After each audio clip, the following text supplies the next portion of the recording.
Great win for us tonight.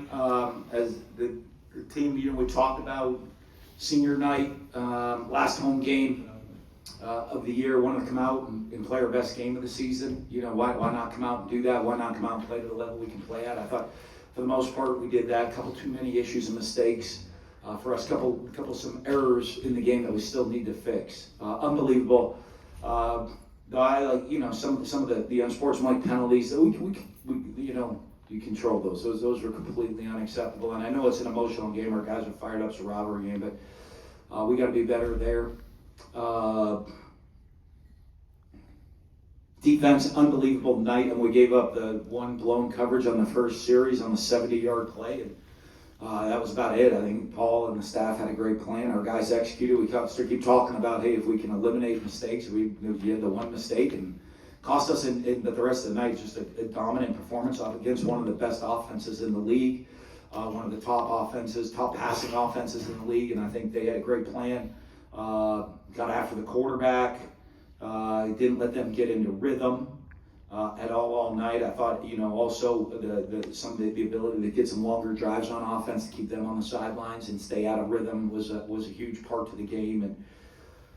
And it's a big win for our team. I want to see us play. I think there's a standard of which we expect to play, and we want to keep improving, and we want to be playing our best football at the end of the year. We're going to enjoy this win tonight.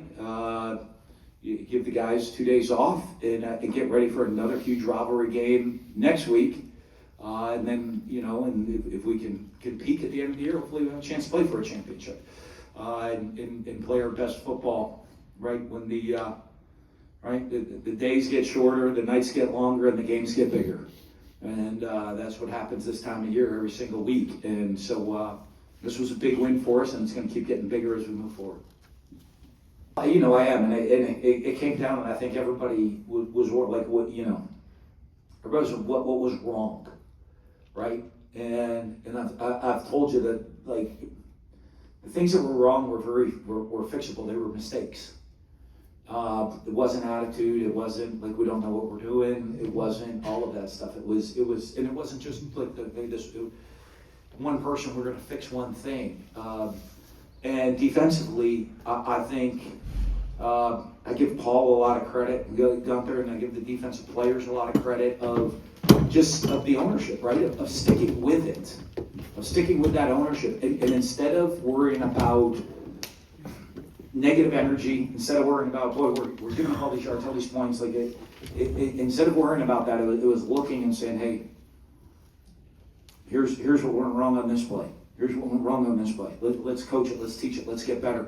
Let's make sure we're communicating and getting things organized and set. And I give them a lot of credit. These guys, the leadership on defense of no, don't panic because you are right. There was a 3-game stretch where we were not good, and then but they didn't panic, and we've really, I thought, played well defensively, and we want to be a great defensive team. If you want to compete for championships, you got to play defense, and we've been doing that the last couple weeks. I mean, that atmosphere tonight was we talk about peaking. That atmosphere was the best atmosphere of the year. I thank all the Rebel fans. I thank all the Hawaiʻi fans for coming in. That was the best atmosphere of the year, and that was electric on the field tonight. I thank our band, our cheerleaders, everybody, the students that came out, and I thank everybody, all the UNLV fans, Rebel Nation, everywhere, and people in Las Vegas for supporting us, because that's certainly, right? You wonder how performances work. Our fans had their best performance of the year, and so did the team. They got to go hand in hand. So I want to thank everybody for coming out tonight. Thank you.